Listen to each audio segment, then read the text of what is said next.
ఆహ్,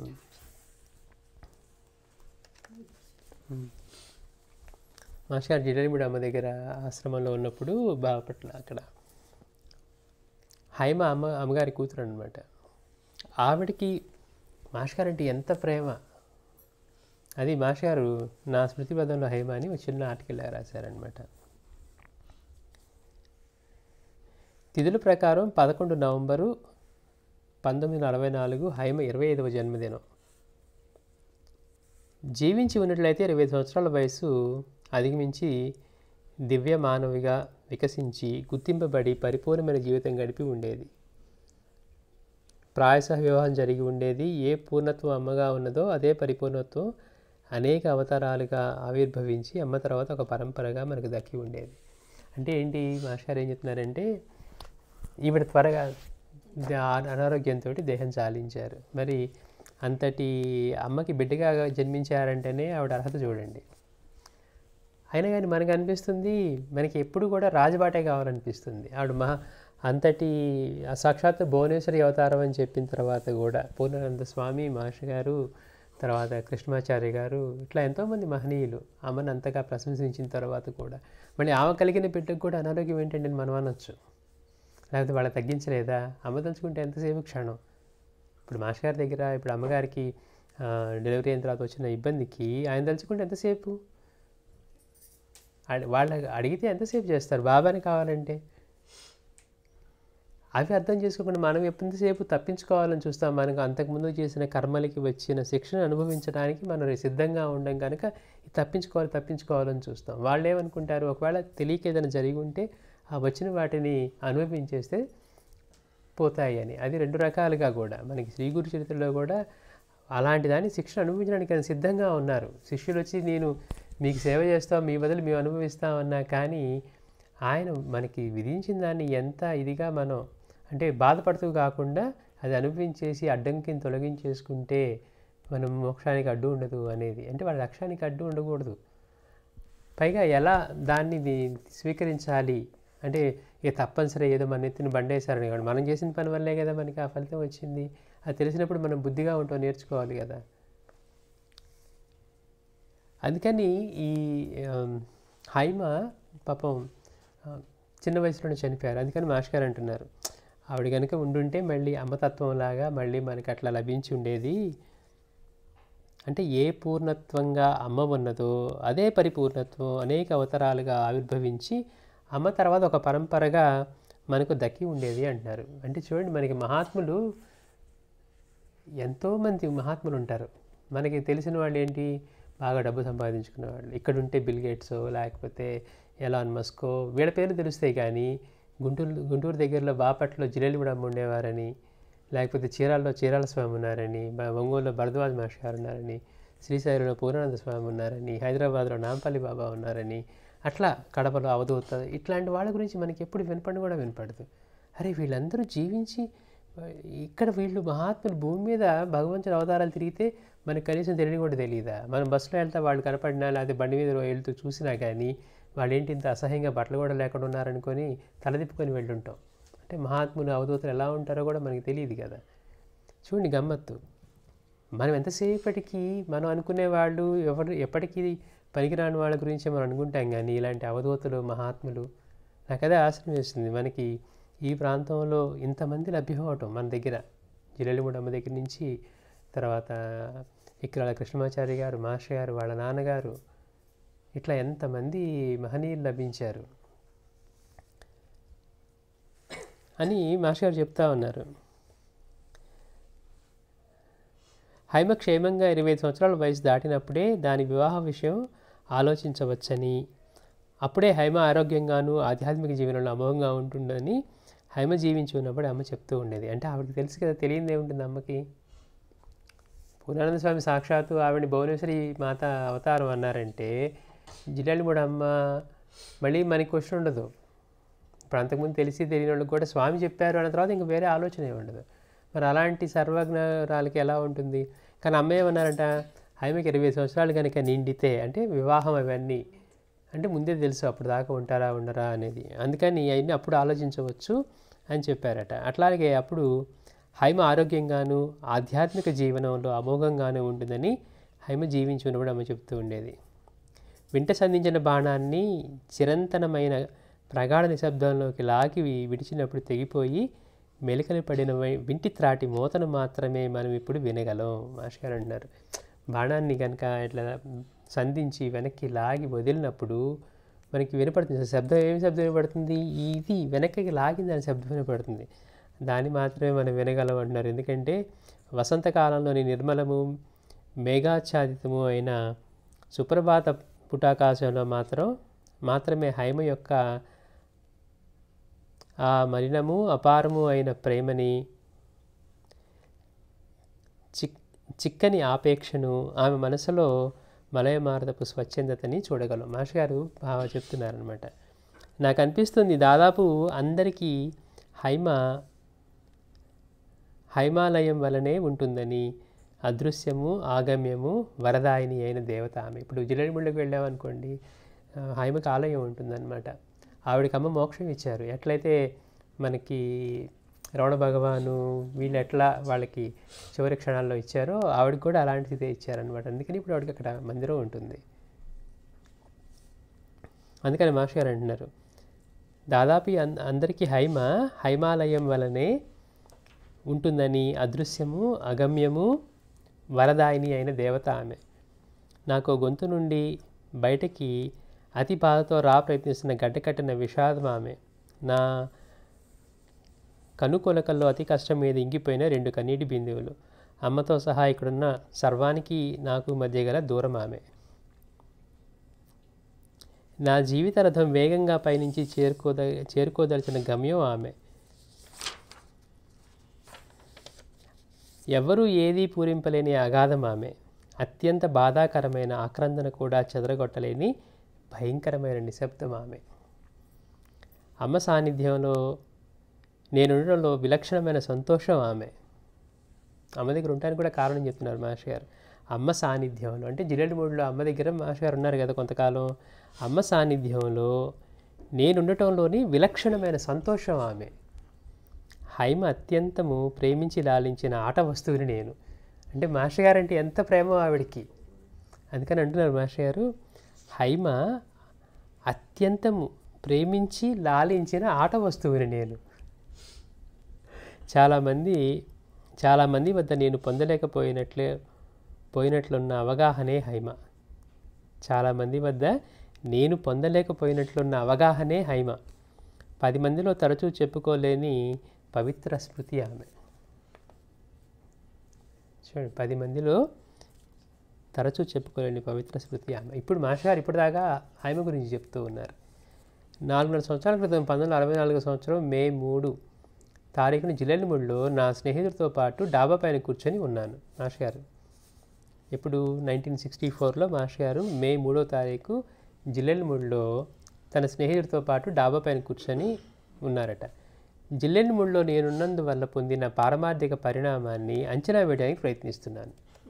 ఆయన చూడండి ఎట్లా ఆలోచిస్తున్నారు. ఇప్పుడు నేను వచ్చి జిల్లెడిమూడిలో అమ్మ దగ్గర ఉన్నాను, నాలో ఏం పరిణితి వచ్చింది, వాటిని అంచనా వేస్తూ ఉన్నాను. ఎందుకంటే ఆయన లక్ష్యం ఏంటి? ఆ పూర్ణత్వాన్ని పొందాలి. అందుకని నా స్నేహితుడితో డాబా మీద కూర్చొని ఇట్లా ఆలోచిస్తూ జిల్లెడిమూడిలో నేనున్నందువలన పొందిన పారమార్థిక పరిణామాన్ని అంచనా వేయడానికి ప్రయత్నిస్తూ ఉన్నాను. అది నాకు అంత గణనీయంగా కనపడటం లేదు. అక్కడ కూర్చొని మాస్టర్ గారు ఆశించినంతగా పరిణతి ఇంకా కలగలేదట, అక్కడ గణనీయంగా కనపడలేదు. ఎందుకంటే నేను గమనించగలిగిన ఆధ్యాత్మిక అనుభవం నాకు కలగలేదు. నా ఉనికిలో నేను లీలగా అనుభవిస్తున్న ప్రగాఢమైన మనశ్శాంతి కూడా నాకు రూఢీగా లేదు. ఎక్కువ కాలం నేను ఇక్కడ గడపాలని మాత్రమే ఉంది, కానీ నా పాదాలు నిలవదొక్కునేందుకు ఆధారం నాకు లేదు. అంటే అక్కడ ఉండాలని ఉంది, కానీ అక్కడ ఉండటానికి ఇక్కడ మాత్రమే ఉంది, కానీ నా పాదాలు నిలవదొక్కునేందుకు ఆధారం నాకు లేదు. పారమార్థికంగా ఒక సన్నిహిత పరిచయం ఏర్పరచుకోలేని, ఇతిమిద్దమని చెప్పలేని అభయప్రదమైన పూజ్యభావమే అమ్మ నాకు. ఒక సన్నిహిత పరిచయం ఏర్పరచుకోలేని, ఇతమిద్దతమని చెప్పలేని అభయప్రదమైన పూజ్యభావమే అమ్మ నాకు. అంటే అమ్మ దగ్గర ఉన్నారు కదా, మరి కానీ మాస్టర్ గారు ఏం అంచనా వేస్తున్నారు, ఇక్కడికి వచ్చి ఉన్న తర్వాత నాలో ఎంత పరిణితి కలిగింది, నేను అనుకున్నది ఏదన్నా కలిగిందా అంటే మాస్టర్ గారికి సంతృప్తికరంగా ఇట్లాంటి అనుభవం కలగలేదట. అందుకని అమ్మ గురించి చెప్తున్నారు, అమ్మ పట్ల ఉన్న భావం, పూజ్య భావం గురించి. అందమైన నా జీవిత నందనలోని అమ్మ సన్నిధిలో ఆధ్యాత్మిక అనుభూతి మిణుకు మిణుకుమనే నక్షత్రకాంతి వంటిదే. అమ్మ చెప్తున్న అనేకమైన సంగతులు నాకు పూర్తిగా తెలియనివి కావు. అమ్మ మాటలతో నా గత జీవితంలో నాకు ఏర్పడిన అభిప్రాయాలు ధృవీకరింపబడడం మాత్రమే గమనించాను. అమ్మ చెప్పేవి నాకు కొత్తగా అనిపించట్లేదు, కాకపోతే నాకు ఇవేం తెలియనివి కాదు, కానీ అమ్మ మాటల్లో నా గత జీవితంలో నాకు ఏర్పడిన అభిప్రాయాలు ధృవీకరించడం అంటే కన్ఫర్మ్ చేస్తున్నట్టుగా తెలిసిన విషయాల్ని. ఈ విధంగా చీకటి పడే వరకు నేను ఆలోచిస్తున్న సమయంలో ఒకానొక చెల్లెలు హైమను వెంట పెట్టుకొని వచ్చి నాకు పరిచయం చేసింది. మొదటిసారిగా మాస్టర్ గారికి ఇట్లా హైమ పరిచయం. అంటే అక్కడ ఉండే ఇంకొక చెల్లెలు, అంటే ఎవరో ఆశ్రమంలో ఉంటారు కదా, ఒకానొక చెల్లెలు హైమను వెంట పెట్టుకొని వచ్చి నాకు పరిచయం చేసింది. తన వయసు కన్నా చిన్నదిగా, అవిచ్ఛమైన పెరుగుదల లేని సుకుమారమైన ముచ్చట కలిపే బాలికలా ఉన్నది. నా ముందు కూర్చుంటూ నమస్తే అన్నది. ఆమె కమనీయ స్వరంలో గాఢమైన మమతా స్వభావము, అమాయకత్వము వెల్లడైనాయి.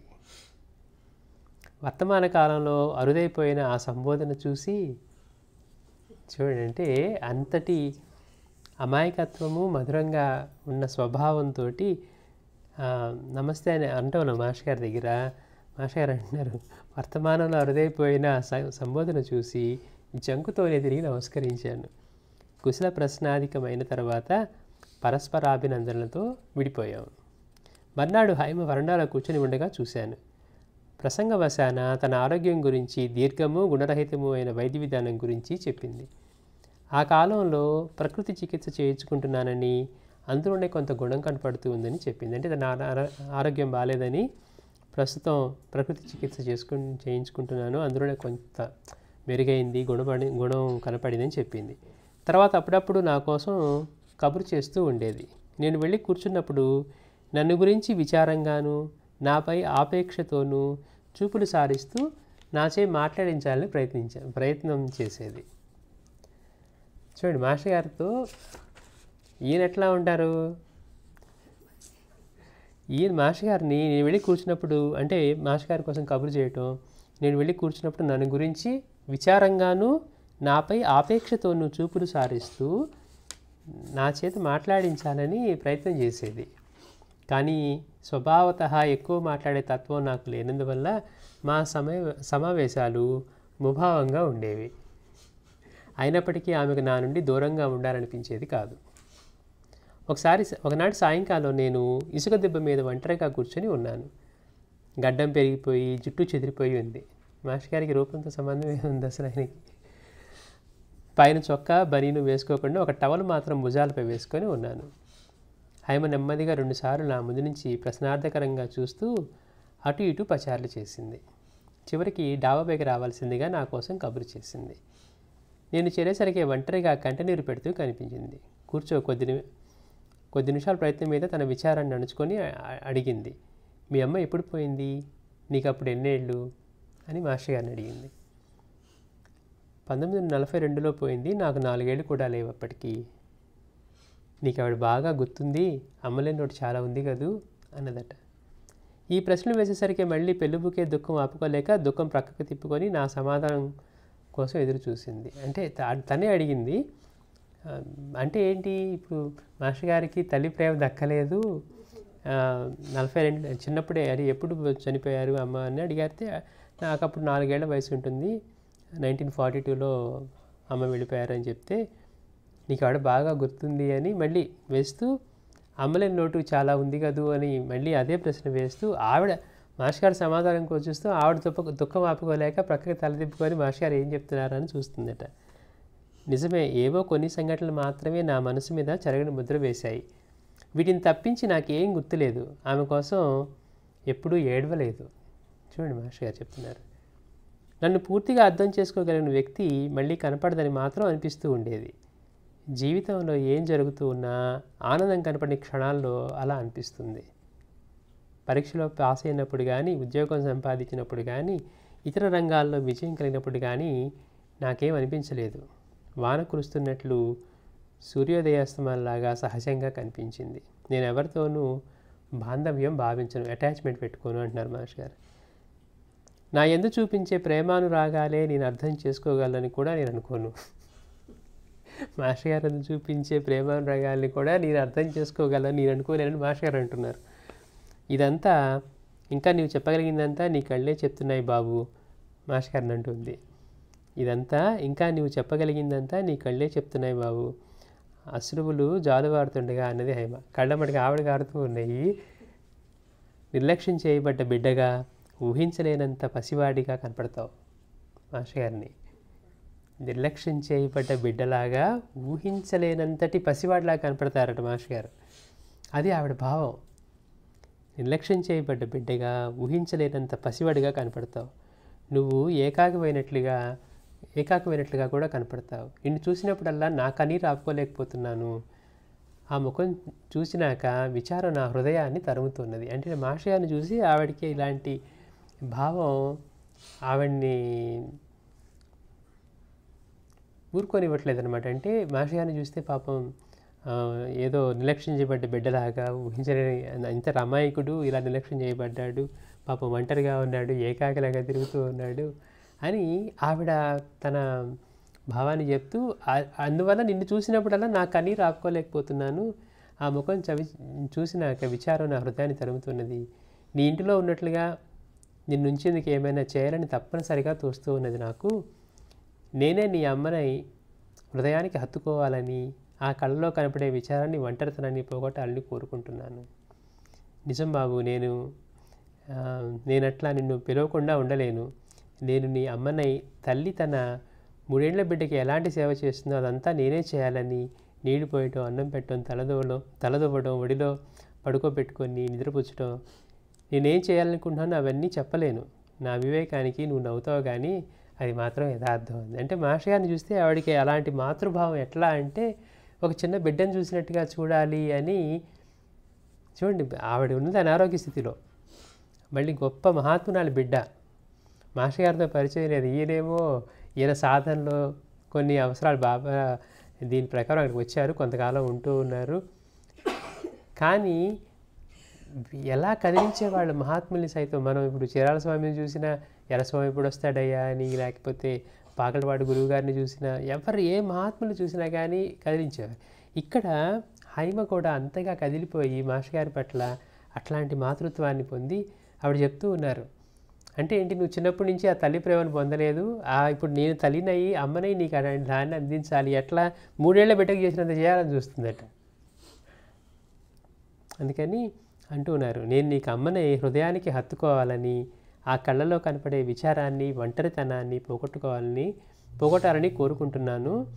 నిజం బాబు, నేను ఇట్లా నిన్ను పిలవకుండా ఉండలేను. ఏమని బాబు అని.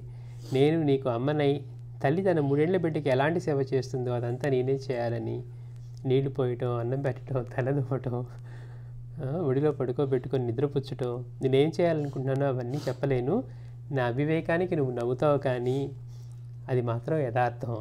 ఆ మాటలు పూర్తి చేస్తూనే చేతుల్లో ముఖం దాచుకొని బావురమని విలపించింది. నా హృదయంలోని గుప్తమైన బాధని స్పృశించిన ఆమె మాటలకి నేను నివ్వరబోయి మోగబోయాను. అంటే మాస్టర్ గారికి పాపం ఇది దొరకలేదు కదా, తల్లికి అనారోగ్యం అవటం వల్ల వెంటనే మాస్టర్ గారికి చిన్నప్పుడే తల్లి వెళ్ళిపోవటం వల్ల. అందుకని మాస్టర్ గారు అంటున్నారు, ఈ మాటలు నా హృదయంలోని గుప్తమైన బాధని, అంటే ఆ బాధని స్పృశించిన ఆమె మాటలకి నేను నివ్వెరపోయి మోగపోయాను. మా మధ్య ఎంతో నిశ్శబ్దం ఆవరించింది. అతి బలవంతం మీద క్షమాపణ చెప్పగలిగాను. నన్ను క్షమించు హైమ, నీ ఎదురుబడి నీ హృదయాన్ని కల్లోలపరిచాను. ఎందుకని నువ్వు ఎదురైనప్పుడల్లా ఈ బాధ నన్ను తొలుస్తూ ఉంది అని. అందుకు మాస్టర్ గారు అంటున్నారు, ఆయన క్షమాపణ చెప్తున్నారు, నన్ను క్షమించు హైమ, నీ ఎదురుపడి నీ హృదయాన్ని కల్లోలపరిచాను. మరుక్షణమే తన చేతిని నా నోటికి అడ్డు పెడుతూ, అట్లా ఎప్పుడు అనుకు బాబు, అట్లా అని నన్ను ఇంకా నిస్సహాయాన్ని చేస్తావు, ఇంకా గాయపరుస్తావు. ఈ భావం నుండి నేను ఎప్పుడు తప్పించుకోలేనని నాకు తెలుసు. నీకు రుణపడి ఉన్నాననుకుంటాను. నీ సుఖ సౌకర్యాలు చూసి పెట్టవలసిన బాధ్యత నాదనుకుంటాను.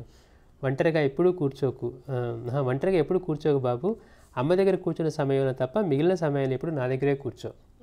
ఉంటే అమ్మ దగ్గర ఉండు, లేదంటే నా దగ్గర ఉండు. నా గదిలో నీ సంచి పెట్టుకో, నీ ధ్యానానికి ప్రార్థనలకి ఎవరు అడ్డం రారు అన్నది. నిజంగా చెప్తున్నా, నాకు ఎవరు ఓదార్చాలని అనిపించదు. భాస్కర్ అంటున్నారు, నాకున్న దాంతోనే నేను సంతోషంగా ఉన్నా. నువ్వనే ఒంటరితనంలోనే నేను దృఢంగా ఉన్నట్లు భావిస్తాను. స్వభావత నేను ఇటువంటి వాడిని, ఉద్రేక స్వభావం కాదు నాది.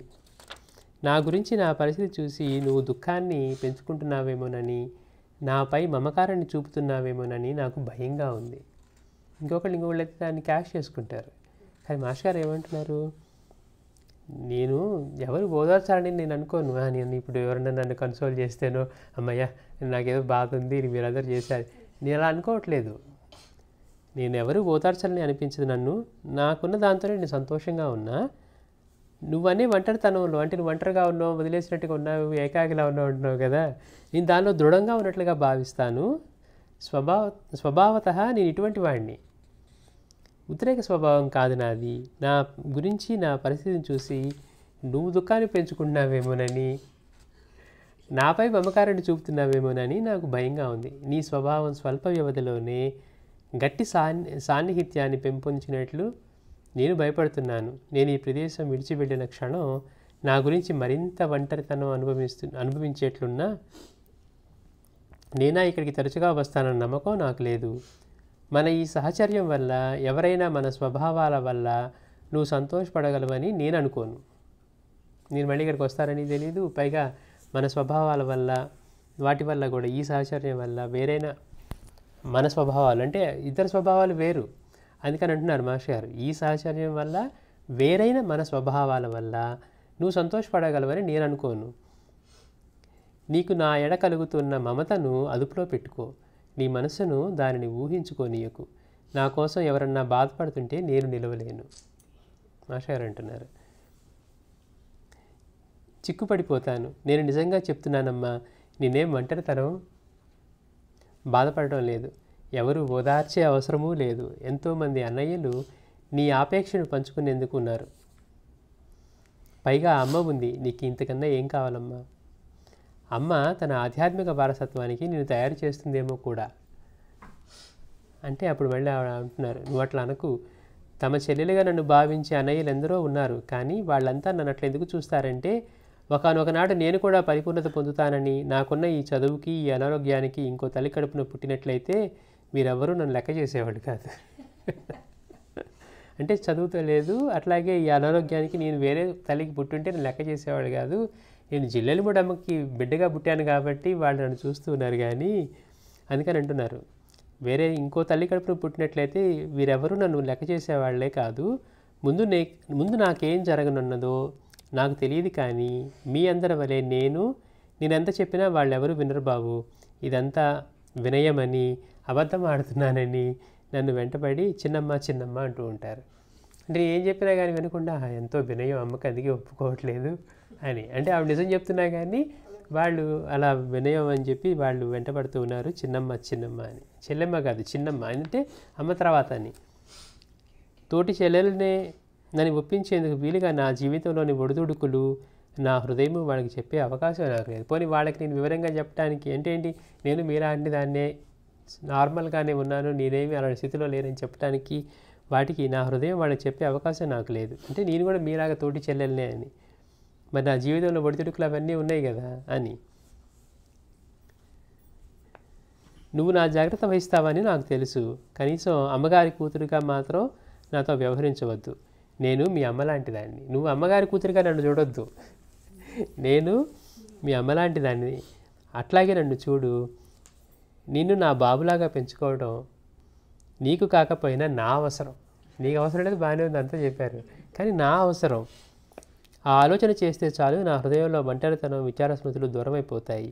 నిన్ను చూసిన నాటి నుంచి నీపై మమత పెరుగుతూనే ఉంది.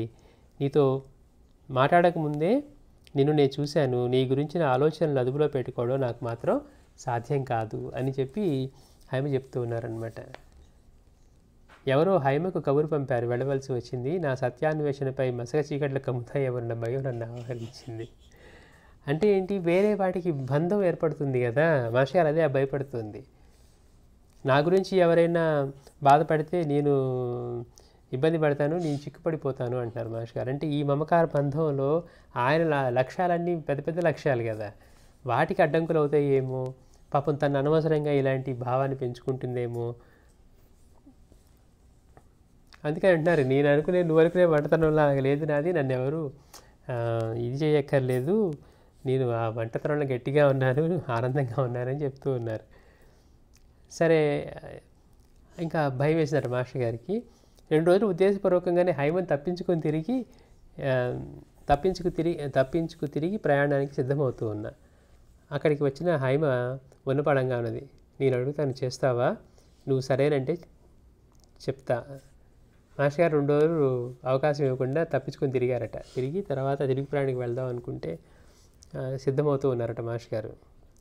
అప్పుడు హైమ ఉన్నపడంగా అన్నది, నేను ఒకటి అడుగుతాను చేస్తావా, నువ్వు సరేనంటే చెప్తా.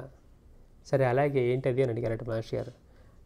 అదిగో నువ్వు సరేనా అన్నావు, అయితే నీ వేసవి సెలవులు అయిపోయే వరకు ఇక్కడే ఉండిపో అన్నారట. నేను ఉంటానన్నందువల్ల తను పొందిన సంతోషం ముఖంలో కొట్టువచ్చినట్టు కనపడటంతో 4-5 రోజుల్లో ఏదో మిషన్ మీద ఆమె అంగీకారం తీసుకుని వెళ్ళవచ్చని తల పంకించాను. అంటే ఏంటి, నేను సరే ఉండమని అడిగినప్పుడు సరే అనగానే ఆవిడ కనపడిన ఆనందానికి అది చెడగొట్టడం ఇష్టం లేక, సరే ముందు ఆనందంతో ఒప్పుకొనిచ్చి తర్వాత మళ్ళీ తనకే ఏదో ఒక కారణం చెప్పి తన అనుమతి తీసుకొని వెళ్దాంలే అని తల పంకించారట మాస్టర్ గారు.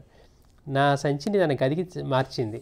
అంటే వేరే చోట ఉన్నది, నా గురించి అన్ని జాగ్రత్తలు తీసుకుంది. ఇంకేలా ఇప్పుడు ఆయన మాస్టర్ గారు 3 ఏళ్ళ బిడ్డలాగా ఉంది ఆవిడికి. అన్ని జాగ్రత్తలు తీసుకుంది. నేను హైమ గదికి వచ్చాను. అపరిమిత ఆనందంతో తెలిసిన ప్రతి వారికి తన కొడుకు గురించి చెప్తూ నన్ను చూపిస్తూ వచ్చేసరికి అందరికీ హైమ కుమారుడిగా తెలిసిపోయాను.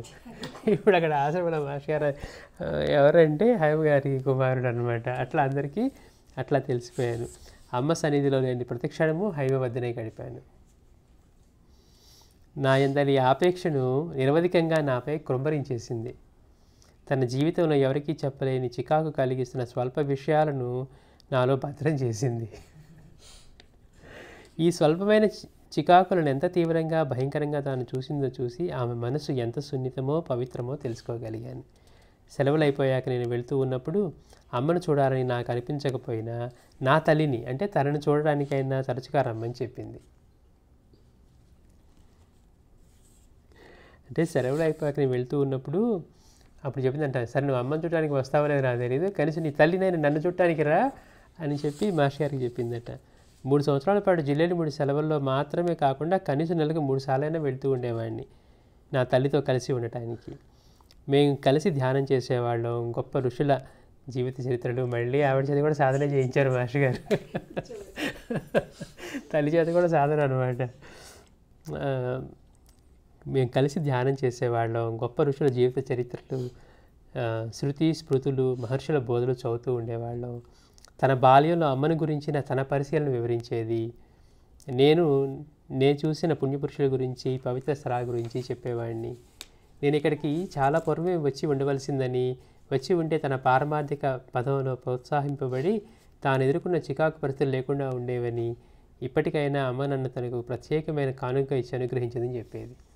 మాస్టర్ గారిని మీరు ఎప్పుడో వచ్చి ఉంటే నాకు ఇంకా ఎంతో, నేను ఈ ఆధ్యాత్మిక పరంగా ఎంతో మెరుగై ఉండేదాన్ని, నేను ఎదుర్కొన్న ఈ చికాకు పరిస్థితులు ఇవన్నీ ఉండేవి కాదు అని మళ్ళీ అంటుంది. నిన్ను నాకు ఎవరిచ్చారో తెలుసా, అమ్మ నాకు నిన్ను ప్రత్యేక కానుక ఇచ్చింది. అందుకే మాస్టర్ గారు ఏమన్నారు, ఆట బొమ్మనే అన్నారు చూసారా. అంటే అమ్మ నన్ను తనకు ప్రత్యేకమైన కానుకగా ఇచ్చి అనుగ్రహించిందని చెప్పేది. ఆమె సాన్నిధ్యంలో నేను మళ్ళీ నా ఇంట్లో శైశవాన్ని, బాల్యాన్ని గడుపుతున్నట్లుగా అనిపించింది. అంటే ఇంక బిడ్డను చూసినట్టే చూస్తుంది ఆవిడ. ఆమె లేనప్పుడు ఉన్నంత కాకపోయినా జిల్లెళ్ళముడిలో అమ్మ చరణసీమలో ఉన్న పారమార్థిక అన్వేషణి ఒకనొకనాడు అమ్మ నాకు సచ్చిదానందాన్ని ప్రసాదించవచ్చు. నేను ఇవాళ ఇక్కడ ఉన్నానంటే అమ్మ అనుగ్రహ ప్రభావాన్ని గుర్తించగలిగానన్న నా సామర్థ్యం వల్ల కాదు, హైమయే కారణం. బహుశా 2 ఒకటేనేమో, అంటే అదే ఇదిగా కనపడుతుందేమో అంటున్నారు మాస్టర్. మళ్ళీ హైమ తుదిశ్వాస విడిచినాక అమ్మతో పాటు కారులో జిల్లెళ్ళముడి నేను దూసుకొని వస్తూ ఉన్నప్పుడు, అంటే ఈవిడ అంతిమ శ్వాస విడిచిన తర్వాత హైమ చిన్న వయసులో చనిపోయారు కదా. అమ్మను మాస్టర్ గారు కారులో వస్తున్నారట, జిల్లేడుమూడి వస్తూ ఉంటే, ఇక ముందు నేను జిల్లేడుమూడిలో ఉండను, నా తల్లి మరి లేదు, అమ్మ సర్వత్రా ఉన్నది, అమ్మనుగ్రహం కోసం ప్రత్యేకంగా ఉండనవసరం లేదు అని ఆలోచించుకుంటున్నాను. మాస్టర్ గారు కారులో కూర్చొని అమ్మ పక్కన వస్తూ అనుకుంటున్నారట, ఏమని, ఇక తల్లి లేదు, ఇప్పుడు తన తల్లిలాగా ఉంటుంది కదా, ఇప్పుడు తను వెళ్ళిపోయింది, ఇప్పుడు జిల్లెలమూడమ్మ ఆవిడ అన్ని చోట్ల ఉంది అంటే అన్నింటి అంతా వ్యాపించిన తత్వం, కాబట్టి నేను ఇక్కడికి రావాల్సిన అవసరం లేదు, నా తల్లి కోసం వస్తూ ఉన్నా ఇప్పుడు, ఎందుకని అదే కదా అడిగింది ఆవిడ, అందుకని అమ్మ కోసం అయితే ఇక్కడికి రావక్కర్లేదు, ఆవిడ అన్ని చోట్ల ఉంది, తల్లి కోసం అయితే ఇప్పుడు ఇక్కడ లేదు కనుక నేను ఇక్కడ రావక్కర్లేదని మాస్టర్ గారు అట్లా కారులో కూర్చొని ఆలోచించాడు. ఇక ముందు నేను జిల్లెలమూడిలో ఉండను, నా తల్లి మరి లేరు, అమ్మ సర్వత్రా ఉన్నది, అమ్మ అనుగ్రహం కోసం నేను ప్రత్యక్షంగా ఉండనవసరం లేదు, అంటే ఎక్కడి నుంచైనా ఆవిడ అనుగ్రహం లభిస్తుందని అని ఆలోచించుకుంటూ ఉన్నాను. అమ్మ తన తల ఎత్తి, అంటే పక్కన కారులో కూర్చున్నారు కదా, అమ్మ తన తల ఎత్తి భాషకందని విషాద స్వరంతో, నాన్న ఉద్యోగం వదిలేసి నా దగ్గర ఉండవా అని అడిగింది.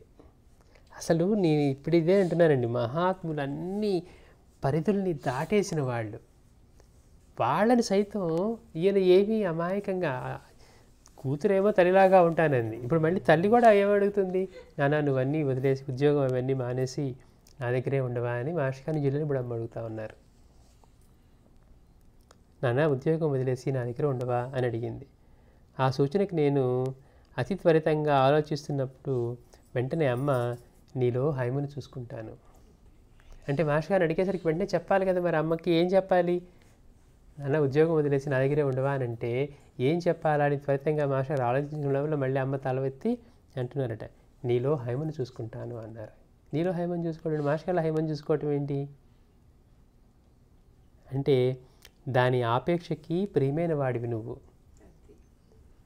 నీ జాగ్రత్త నేను తీసుకోవాలని తన చివరి మాటగా నాకు చెప్పింది అన్నది. అమ్మ అడిగిన దానికి కాదనటానికి నాకు మాటలు లేవు. కొన్ని నెలల తర్వాత కొందరు అమ్మ మాటలు నన్ను ఇక్కడ అట్టిపట్టడానికి ఉపయోగించినవేని అన్నారు. ఆ రకంగా నాతో మాట్లాడిన వారి సమక్షంలో అమ్మ, పత్రికకు వ్యాసాలు రాయాలి కానీ ఇంకేదో పని కోసం కానీ నన్ను ఇక్కడ నేను ఉండమనలేదు, నీలో హైమను చూస్తాను కనుక హైమకు ప్రియమైన నీ జాగ్రత్త తీసుకోవడంలో నాకు ఆనందం కనుక నిన్ను ఉండమన్నాను అన్నది, అందుకే ఇక్కడ ఉన్నాను అంటున్నారు మాస్టర్ గారు. ఇది అంతకుముందు చదివితే కళ్ళ ముందు నీళ్ళు గారిపోయాయి. అంటే వాళ్ళు ఎంతటి ఉన్నత స్థాయిలో ఉన్న వాళ్ళైనా మాస్టర్ గారి దగ్గరికి వచ్చేసరికి ఎట్లా కరిగిపోయారు అసలు. చూడండి, మహాత్ములు సైతం ఎవరిని తీసుకున్నా కానీ, ఇప్పుడు మనం మాట్లాడుకుంటుంది ఒక మామూలు మనిషి కాదు, జిల్లెలమూడి అమ్మ దగ్గర ఆవిడ కూతురు, పైగా ఈవిడికి అమ్మ మోక్షం ఇచ్చారని, తర్వాత ఇప్పుడు ఎట్లయితే ఇప్పుడు మందిరం ఉంటుంది, అసలు ఎంత చక్కగా ఉంటుంది ఆ మందిరం కూడా. మాస్టర్ గారిని అసలు ఆవిడ చూసినప్పుడు ఆవిడ కలిగిన ఆ తల్లి ప్రేమ ఎట్లాంటిదో చూడండి. మాస్టర్ గారికి అవన్నీ మిస్ అయ్యారని, అవన్నీ తనకి అందించారని, తన అలాంటి బంధాన్ని మమకారాన్ని పెంచుకొని నాకు అమ్మ నిన్ను కానుకగా ఇచ్చింది అంటూ ఉన్నారు. శ్రీ సచ్చిదానంద సద్గురు సాయినాథ్ మహారాజ్కి జై. ఇది స్వయంగా మాస్టర్ గారు రాసిన ఆర్టికల్లో.